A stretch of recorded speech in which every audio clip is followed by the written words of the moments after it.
Venezuela se mantuvo en la opinión pública internacional durante el año 2017 por la presunta comisión de crímenes de lesa humanidad que tuvieron lugar desde abril hasta agosto de este año, luego de que se presentaran en el país protestas antigubernamentales para exigir la salida de Nicolás Maduro. En abril del año 2017, la Organización de Estados Americanos intentó aplicar la Carta Democrática Interamericana, teniendo 22 votos a favor de esta misiva, 11 en contra y una abstención, lo que impidió que esta medida fuera adoptada por la organización. Sin embargo, las gestiones de su secretario general, Luis Almagro, siguieron en proceso para recuperar el hilo democrático en Venezuela. Ha llegado el momento de convocar un periodo extraordinario de sesiones de la Asamblea General para que, con la presencia de los señores ministros de Relaciones Exteriores, podamos acordar desde el sistema interamericano un proceso de acompañamiento y búsqueda de soluciones para que el gobierno de la República Bolivariana de Venezuela encauce su rumbo por la senda democrática. Llegamos a la conclusión que ha habido en Venezuela una ruptura del orden democrático que va en contra de los principios esenciales del Mercosur, es decir, la vigencia del Estado de Derecho, la efectiva separación de los poderes, el respeto de los derechos humanos y de las libertades fundamentales, que constituyen principios y objetivos básicos del Tratado de Asunción y sus protocolos, entre ellos el Protocolo de Ushuaia sobre compromiso democrático en el Mercosur. Tomamos nota de la decisión del Tribunal Supremo de enmendar la sentencia del 30 de marzo que agravó la crisis político-institucional que atraviesa Venezuela, lo que muestra el impacto positivo de la presión internacional, pero al mismo tiempo pone en evidencia la ausencia de una real separación de poderes en ese país. Mientras nosotros deliberábamos aquí, estábamos por empezar a deliberar y deliberábamos, tenemos 4 presos políticos más en Venezuela. Roberto Enrique, presidente del COPEI, Eduardo Benentur de Lima, militante del COPEI, el coronel Ricardo Somascal y el capitán Ángelo Heredia. 2 diputados fueron agredidos, uno con un corte profundo sobre el ojo, el diputado Juan Requesens, y uno con una fractura, el diputado José Brito. Esto demuestra la seriedad de lo que estamos hablando. Venezuela, mientras nosotros discutíamos acá, llegaba al preso político número 117. Definitivamente no se puede negar que no hay un problema y que existe una alteración del orden constitucional.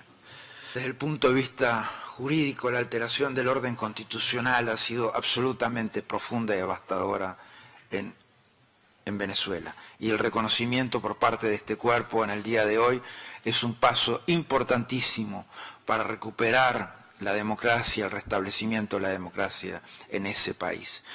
Desde octubre de 2017, la Organización de las Naciones Unidas comenzó la revisión de casos de crímenes de lesa humanidad para intentar establecer la responsabilidad de los funcionarios venezolanos. Organizaciones como Foro Penal Venezolano, además de las víctimas de la violencia, expusieron los casos de torturas a los que son sometidos los prisioneros políticos en el país. Fui amenazada y fue amedrentada el día de que ordené la captura del ciudadano Leopoldo López.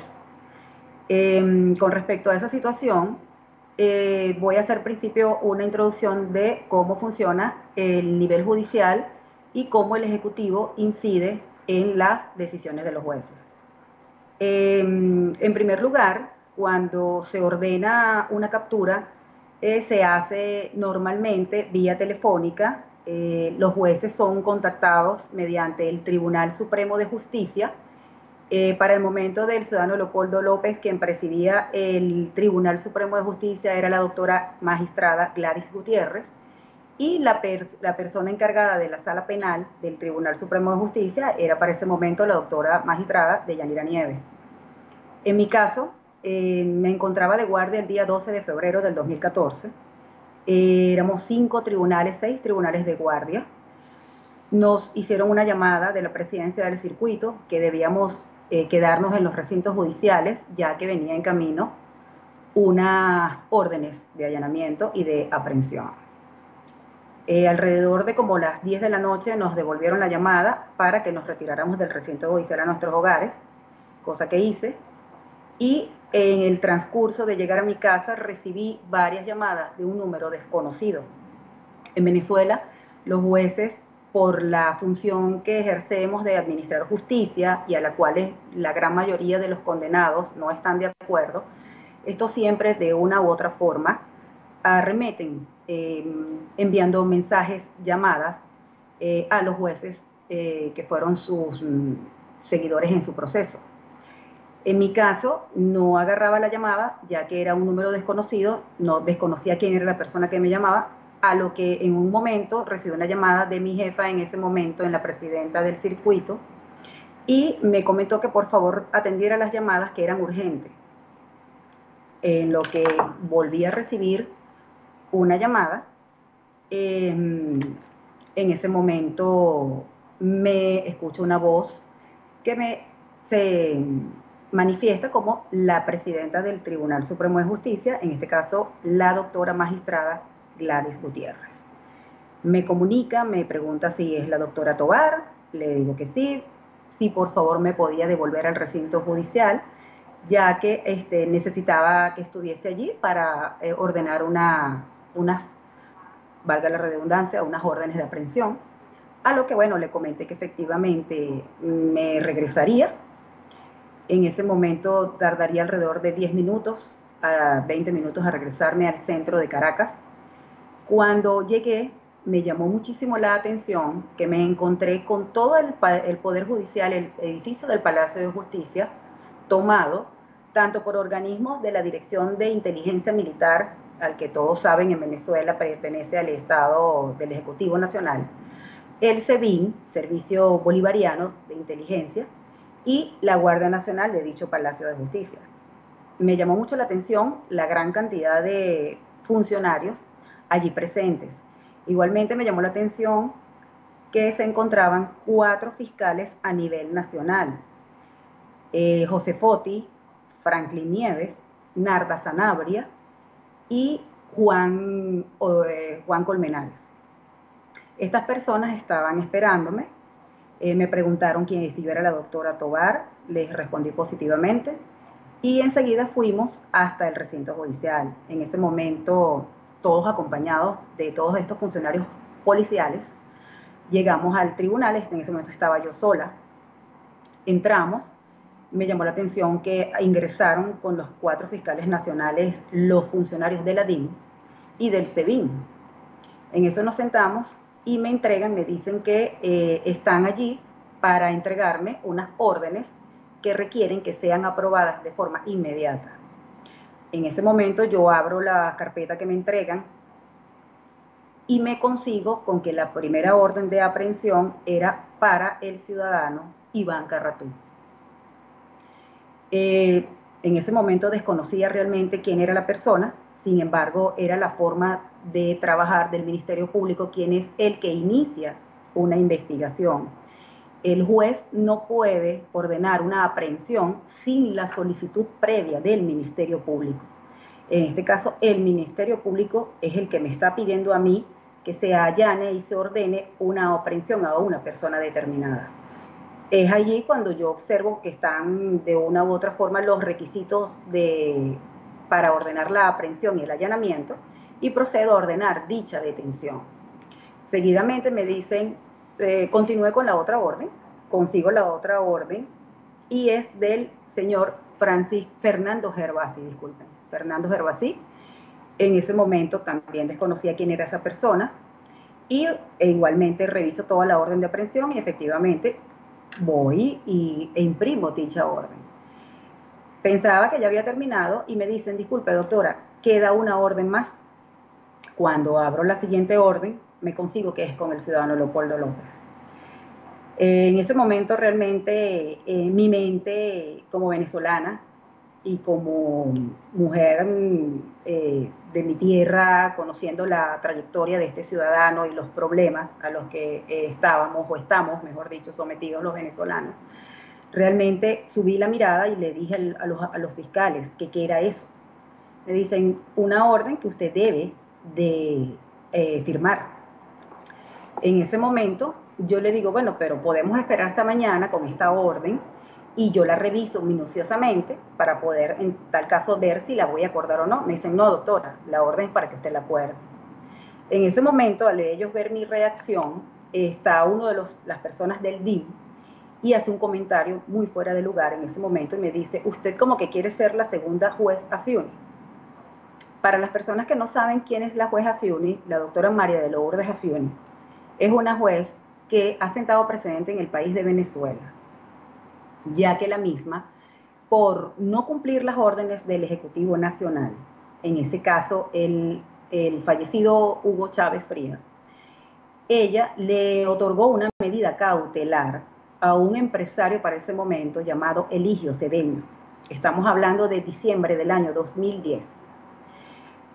Al ella otorgarle una medida cautelar a esta persona que ha detenido el gobierno del presidente Hugo Chávez y contrariar esa orden judicial, la misma fue inmediatamente apresada.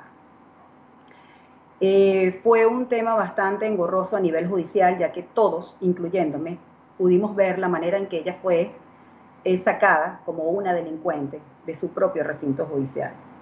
Fue una persona sometida a innumerables torturas, una persona que inclusive fue violada en el Instituto Nacional de Orientación Femenina, que es la cárcel de mujeres de Venezuela, o de Caracas en este caso. Fue una persona que sufrió un aborto a raíz de las patadas que le dio una de las personas custodias de esta cárcel. Una persona que inclusive tuvo un problema en uno de sus senos y no fue atendida, lo que le produjo serias consecuencias en su salud. Y que después, en el año 2013, si no me equivoco, ella ya fue dada con de libertad con una orden de una medida. Actualmente, su juicio sigue en stand-by, porque, como venimos hablando, es el gobierno el que decide cuándo es que se va a hacer el juicio.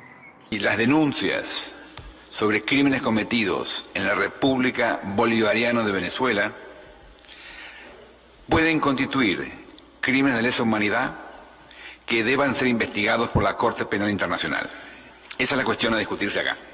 Durante muchos años, distintas organizaciones de derechos humanos de la sociedad civil y de la comunidad internacional han advertido acerca del riesgo de que ocurran crímenes atroces en Venezuela. Y hasta hace muy poco tiempo tal vez era adecuado describir a Venezuela como un autoritarismo competitivo, un régimen que presenta una fachada democrática y a través de esa fachada tiene unas herramientas que producen el simulacro de que hay Estado de Derecho. Pero ese simulacro esconde el hecho de que se están transgrediendo las normas locales e internacionales de forma sistemática para neutralizar a quienes sean políticamente inconvenientes y para poderse mantener en el poder. Por medio de esta fachada se sentaron las bases de lo que está ocurriendo hoy en Venezuela. Desde 2002 ya empezamos a ver detenciones arbitrarias, asesinatos y torturas cometidas por funcionarios públicos. La gran mayoría de esos delitos hoy en día siguen impunes.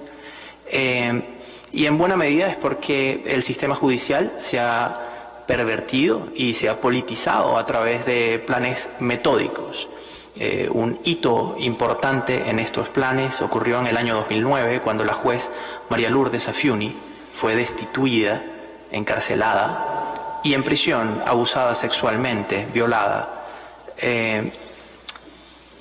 Esto envió un mensaje muy claro a todos los jueces que quien decida ejercer su independencia como juez puede correr exactamente el mismo destino de la jueza Afiuni. Si me permite, ¿qué es lo que había hecho la jueza Afiuni? La juez Afiuni estaba en una audiencia criminal. Frente a ella tenía un acusado que se llama Eligio Cedeño, quien tenía más tiempo del adecuado o del permitido por las leyes en detención. La juez se presentó a la audiencia y el fiscal, utilizando un mecanismo muy común en los procedimientos penales en Venezuela, simple y llanamente no se presentó a la audiencia. Estando él en el Palacio de Justicia, no se presentó con la finalidad de que la audiencia fuese suspendida y que Tras la suspensión de la audiencia, la persona quedará detenida. La juez decidió utilizar pues las herramientas legales que tenía a su disposición y emplear el derecho, y lo que debía hacer en ese momento era ordenar la liberación del imputado, y fue exactamente lo que hizo. Tras la liberación del imputado ocurrió lo que describí. En el tema de tortura simplemente vamos a mencionar que esto ocurre de forma masiva y generalizada. Hay claramente las personas que son detenidas son víctimas de tratos crueles e inhumanos, y en muchas circunstancias estos tratos crueles alcanzan el nivel de tortura, bien porque los organismos de seguridad que los detienen buscan castigar a las personas, bien con frecuencia también vemos, sobre todo en los casos de personas que están vinculados con organizaciones políticas, que los torturan con la finalidad de obtener una confesión que vaya a validar en cierta forma la narrativa del gobierno, y también con frecuencia lo hacen con la finalidad de intimidar. Tenemos una explicación de cuáles son estos métodos que utiliza el gobierno para hacerlo. Sin embargo, por cuestiones de tiempo no voy a entrar en detalles. Lo que sí quisiera decir es que dentro de los métodos de tortura han ocurrido muertes, y esto también en grandes números. Una de las cuestiones que se ha vuelto un patrón es el uso de la violencia sexual contra las mujeres detenidas. También hemos visto el uso de violencia sexual contra hombres, pero contra las mujeres es un patrón. Y hay dos casos bien concretos. Y quisiera resaltar también el caso de Orlando Moreno, que es una persona que fue torturada con la finalidad de que prestara una confesión.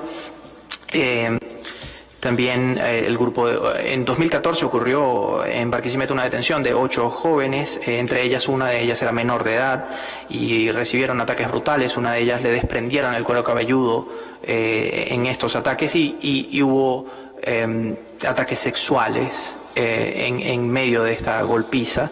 Las amenazas de violación, los tocamientos indebidos, los actos lascivos son comunes. Y, por ejemplo, las que ya había mencionado, los estudiantes de la UPEL, las mujeres estudiantes de la UPEL que había mencionado también fueron víctimas de violencia sexual. Aunque no les quitaron la ropa, les colocaron cilindros en sus zonas genitales y en sus anos. Yo voy a hacer una presentación sobre la denuncia que estamos llevando el Instituto Casla ante la Corte Penal Internacional por torturas sistemáticas en Venezuela de los últimos 15 años.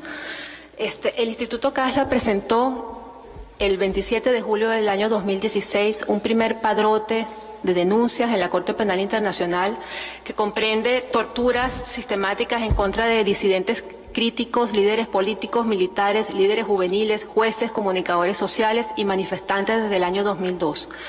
La denuncia comprende, como decía, un primer padrote con 56 incidencias que son momentos históricos, no personas, sino momentos históricos, desde el año 2003 hasta el 27 de julio del 2016. En septiembre del 2016 presenté la primera cadena de mando de esas torturas, encabezadas por el presidente de la República, Nicolás Maduro Moros, y 34 altos funcionarios del gobierno venezolano. El expediente ha sido alimentado con más incidencias de tortura en enero, marzo, julio, y la última apenas el 17 de agosto de este año. Si me permite clarificar, usted está mencionando ahora una denuncia que usted ha hecho frente a la Corte Penal Internacional. Correcto. Está resumiendo los detalles. Muy bien. Es importante explicar que en un gran número de estas incidencias, y quisiera poner la primera imagen,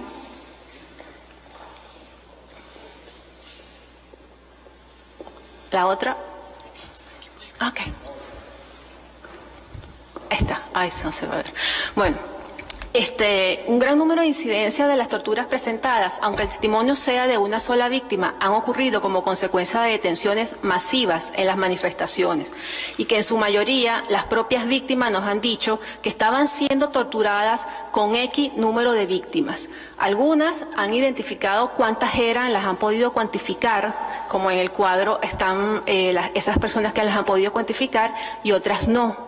Importante decir que en la muestra que voy a presentar hoy, que es solamente el periodo de Nicolás Maduro, estoy presentando 289 víctimas directas, testimonio de personas individuales, y que esas personas habrían dicho que estaban siendo torturadas con más, y las que han podido cuantificarlas, la suma de esas torturas en este periodo serían más de 500 personas.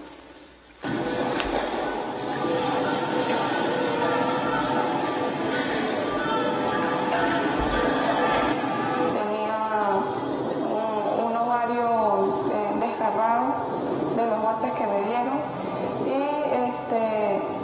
muchísima sangre y líquido. Entraron en mi celda. Yo hacía esos desgraciados me patearon el seno hasta que destruyeron. Yo estoy toda reconstruida. Me tuvieron que reconstruir hasta el ano y la vagina.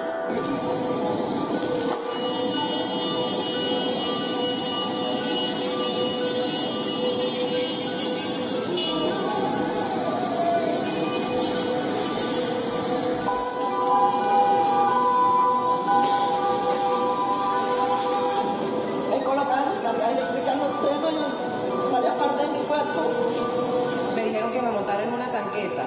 En ese momento montaron a una muchacha a mis espaldas y comenzaron a violarla dentro de la tanqueta. Mis pantalones se estaban cayendo y yo en ningún momento bajé las manos porque tenía miedo de que me golpearan la cabeza. Y cuando nos pusieron en posición fetal, fue cuando me bajaron los boxers y me metieron el fusil. Me realizaron 2 médicos forenses que no aceptaron que dijeran su nombre.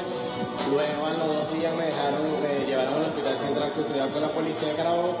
Me volvieron a atender los mismos 2 médicos forenses. La prueba salió positiva. Me da vergüenza decir que fui violado con un fusil.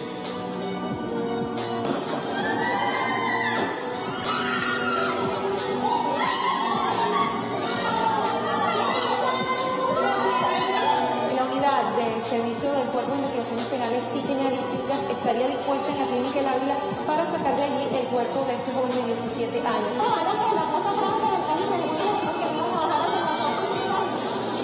El día que aquí se prenda un peo,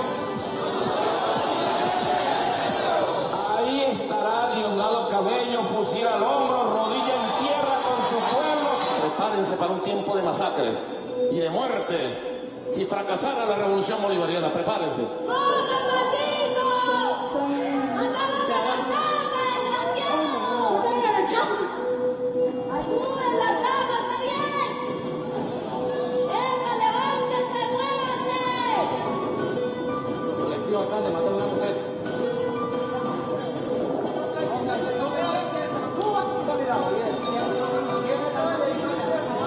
En las imágenes se aprecian a agentes de la Guardia Nacional disparando contra los manifestantes. Las secuencias también dejan ver cómo caen las víctimas. Ciudadanos se enfrentan con simpatizantes del oficialismo en la avenida Sucre de Catia. Algunos ciudadanos pues se resguardan. Escuchamos detonaciones en la avenida Sucre de Catia en este momento. Ante la mirada de efectivos de la Policía Nacional Bolivariana.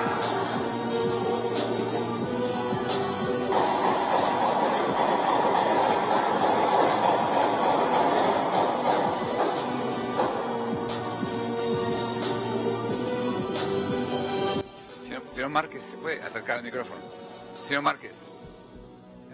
Fui viceministro de la Defensa para los Servicios. O sea, eso es parte del alto mando militar, específicamente en el área administrativa, en el área del Ministerio de la Defensa. Tomando en consideración que la estructura operacional de la Fuerza Armada fue dividida en administrativa y operacional, y la parte administrativa es conducida por el Ministro de la Defensa y la parte operacional por el Comando Estratégico Operacional. Posteriormente ocupé, a partir de abril del 2013, el cargo de Ministro del Poder Popular para el transporte acuático aéreo hasta el mes de junio del 2014, principio de julio, donde fui nombrado Ministro del Poder Popular para la Alimentación, cargo del cual renuncié en el mes de agosto entre las causas, yo fui jefe del órgano superior de la Defensa Popular para la Economía, conocido en Venezuela y en los medios de comunicación como el DACASO, que como el presidente lo dijo hace unos días, tuvo un éxito político porque básicamente el fin era político, no económico.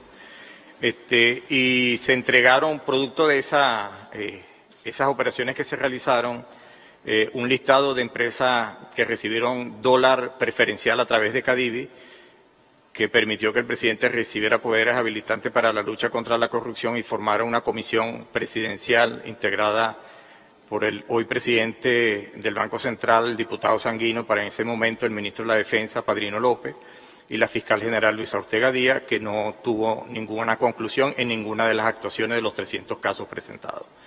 Y también uno de los motivos por los cuales presenté la renuncia al vicepresidente Jorge Arriaza fue porque se inició dentro del Ministerio de Alimentación un plan para la distribución de alimentación por parroquias políticamente priorizadas. Se inició un procedimiento para, a través de los llamados mercados populares, llevar la distribución de alimentos a las parroquias políticamente priorizadas. ¿Y por qué a través de los mercados populares? Porque la estructura física mediante la cual se atendía a las personas clasificadas por el Instituto Nacional de Estadística como pobreza y pobreza extrema, estaban colocadas exactamente donde vivían las personas clasificadas como pobreza extrema y pobreza.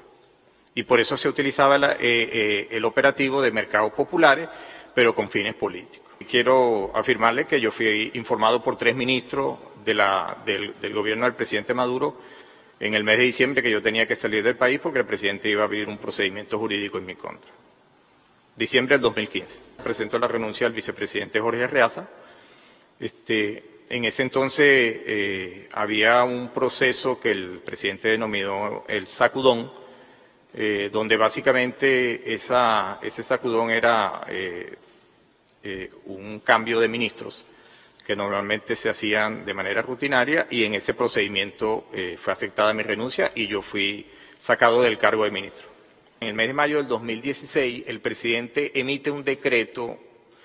El presidente ha ido gobernando a través de decreto de emergencia desde el 2015. Ese decreto de emergencia del 2016 tiene una particularidad. Si me puedes colocar el decreto sería importante para que ustedes lo lean físicamente. Él le da competencias a los comités locales de abastecimiento y producción, a las organizaciones comunales, le da competencias en la participación de actividades de orden público y de seguridad nacional en coordinación con las Fuerzas Armadas Nacionales, y también con las policías nacionales y estadales. Eso no tiene ningún sentido tomando en consideración que los comités locales de abastecimiento y producción son unidades logísticas para la distribución o producción de alimentos. Y cabe destacar que en ese comando antigolpe uno de los integrantes es el jefe o el director o el presidente de los comités locales de abastecimiento y producción, llamados CLAP. ¿Ok? Un par de preguntas sobre ese tema. ¿Este comando antigolpe está en el Plan Zamora o es un organismo informal que ejerce autoridad? No, el comando antigolpe no es parte del Plan Zamora, no es parte de la estructura militar. ¿Y de dónde viene su autoridad formal? Bueno, se la da el presidente de la República, así como se la ha podido dar por decreto a los comités locales de abastecimiento y producción que no la tienen por constitución. Se creó el comando antigolpe ante la suposición de que estaba en marcha un golpe de Estado, y esos son sus integrantes. Okay. Yo quiero señalar que el comando antigolpe planificaba las operaciones o hacía sus reuniones y planificaba sus operaciones, como lo decía el diputado Diosdado Cabello, en el Comando Estratégico Operacional. De esa planificación o de esas reuniones se emitían órdenes para la ejecución de las mismas al Servicio Bolivariano de Inteligencia Militar, de Inteligencia Nacional, y al Comando Nacional Antisecuestro, al CONAS. Y esas operaciones muchas fueron visibles, como lo que sucedió por varios días en los llamados edificios de los Verdes en el Paraíso, y lo que sucedió cuando fue visitado un edificio en Altamira y fueron detenidos algunos personeros políticos de la oposición que se encontraban reunidos. Se dice que este comando antigolpe también ordena operaciones militares. Absoluto. ¿Ese comando antigolpe integrado por estas personas decide actividades? No, yo no las llamaría militares, las llamaría policiales. Sí. ¿Qué actividades, puede describirnos qué tipo de actividades deciden? Bueno, básicamente, por ejemplo, ellos pueden recibir información, ellos le llaman cooperantes, pero son simplemente fuentes o órganos de búsqueda que suministran información que ellos pueden procesar y en base a eso, por una clasificación que no la conozco, ellos determinan la realización de operaciones policiales en sectores particulares, como el caso específico de Los Verdes, donde fueron allanados una serie de apartamentos sin ningún tipo de orden judicial, fueron destruidos vehículos, pero también se materializó a través de la actuación del SEBIN en ese apartamento en Altamira. Esa es básicamente la materialización de lo que se planifica en el comando antigolpe. Todos en Venezuela tenemos un número. Lo que varía es cuando cae la guillotina.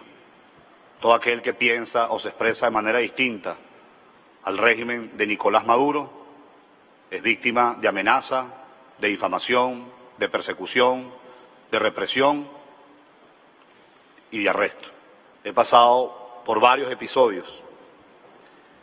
En el año 2014, la Sala Constitucional del Tribunal Supremo de Justicia emitió la primera sentencia en contra de varios alcaldes por no garantizar el libre tránsito, o dicho de otra forma, nosotros por haber cumplido con la Constitución y las leyes venezolanas y haber permitido a los venezolanos expresarse y protestar pacíficamente. 2 agentes de seguridad del SEBIN en el año 2015 vulneraron el Teatro Municipal de Latillo para poder grabar una reunión de trabajo en la que estaba con los servidores públicos de la alcaldía. Estos 2 agentes fueron detenidos, interceptados por la policía local y al día de hoy no ha habido respuesta por parte del Estado. El año pasado mi residencia fue atacada. Todos los equipos electrónicos que allí habían, laptops, tabletas, fueron sustraídas y dejaron una consigna en mi casa que decía, y perdónenle la expresión, cachorro del imperio, sionista de mierda. ¿Por qué sionista de mierda?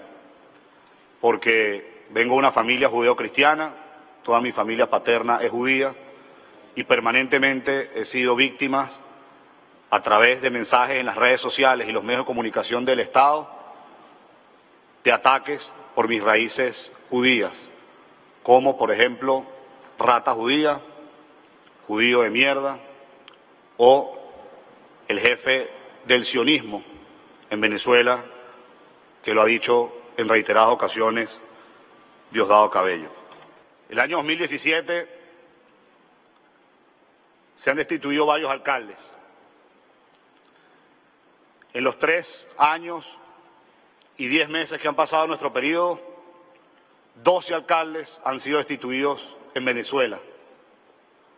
4 de ellos están presos, 6 estamos en el exilio y 2 permanecen en Venezuela destituidos o inhabilitados. Me voy a referir a un caso particular de carácter familiar, que además no tiene precedentes en Venezuela, porque se trata de la detención forzosa, arbitraria, un secuestro de Estado, lo llamaría yo, de una persona pues muy cercana a mí, que es mi hijo Juan Pedro Lara Rangel, de 23 años, que se encuentra en este momento, cumple para el día de hoy 81 días secuestrado por un órgano de seguridad, específicamente la Policía Política, el SEBIN. A mí no me ha sido fácil llegar aquí, como a ninguno de los que ha estado acá perseguido. En el año 2014, el 12 de febrero del año 2014, junto a Leopoldo López, un grupo de estudiantes, otros dirigentes políticos como María Corina Machado, el alcalde Antonio Ledesma, decidimos llamar al pueblo de Venezuela para protestar en la defensa de nuestros derechos pacíficamente, y le hacíamos una advertencia a los venezolanos diciéndole que si no actuábamos a tiempo, la situación se iba a profundizar. Y lamentablemente estamos en esa situación, donde tenemos venezolanos que mueren por falta de comida o medicamentos, y estamos en una situación crítica desde el punto de vista social, que es la que nos ha motivado a nosotros a levantar la voz. Ese año 2014, el 12 de febrero, cuando convocamos la marcha pacífica, nos retiramos pacíficamente de la marcha, tanto Leopoldo López, mi persona y otros, se producen unos hechos, una vez que había culminado la marcha, donde fallecen 2 personas, e inmediatamente salió toda la dirigencia del Estado venezolano, del gobierno, presidentes, ministros, a culpar a Leopoldo López directamente y a llamarlo asesino. Inmediatamente se corrió la noticia de que había una orden de captura contra Leopoldo López, que no lográbamos ver esos días, y particularmente ese 12 de febrero, que llevó a Leopoldo López a esconderse 5 días estando en clandestinidad. Solo por una investigación periodística se pudo determinar que quienes habían asesinado a esas 2 personas ese día habían sido funcionarios del Estado venezolano. 5 días después que le dictan la orden de captura a Leopoldo López, me dictan a mí una orden de captura con los mismos delitos: instigación pública, daño a la propiedad, incendio a instalaciones públicas, asociación para delinquir. Tanto Leopoldo López como mi persona estamos acusados por los mismos delitos. Y dejo muy claro desde acá, desde el inicio, sin ningún tipo de evidencias y claramente motivado por razones políticas. Simplemente para darle un ejemplo, la juez Ralenis Tovar, quien estuvo aquí, o no aquí, sino vía Skype, dando su testimonio, dictó la orden de captura contra Leopoldo bajo la presión de Nicolás Maduro. Bueno, esa misma juez dictó mi orden de captura. Ralenis Tovar firmó mi orden de captura bajo la misma presión de Nicolás Maduro. Y el fiscal que nos acusó, tanto a Leopoldo o a mí, Franklin Nieves, se fue de Venezuela y declaró que él tenía la orden de meter preso a Leopoldo López y a Carlos Vecchio, por órdenes del gobierno, en este caso por órdenes de Nicolás Maduro. El patrón que existe es, si hay una protesta, una manifestación, nosotros vamos a utilizar toda la fuerza del Estado para apagarla. Y si eso implica asesinar a alguien, hay que asesinarlo. Y eso lo vimos en el año 2014 y lo vimos nuevamente en las protestas que se dieron el año 2017.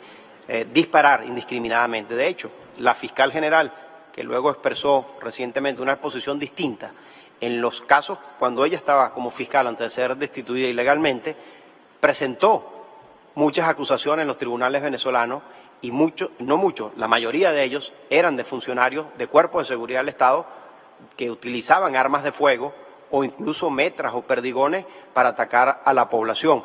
Y era indiscriminado, y los testimonios que daban pues todas las personas que estaban en estas marchas pues veían claramente que era una política de estado de represión brutal frente a quienes manifestábamos. El joven estudiante, para aquel entonces aprendido, tenía 18 años, ha sido objeto de torturas, tratos crueles, inhumanos y degradantes por parte de funcionarios integrantes de organismos policiales del gobierno de Venezuela. Posteriormente, el joven Marco Coello fue sometido a un injusto juicio, involucrándolo en una causa política, junto al líder opositor Leopoldo López y 3 estudiantes más: el joven Ángel González, el joven Demian Martin y el joven Christian Holdak. Ser complaciente con la violación sistemática de los derechos humanos de su población. Cuanto más voces condenen estas acciones, más cerca estaremos de recuperar las libertades para los venezolanos.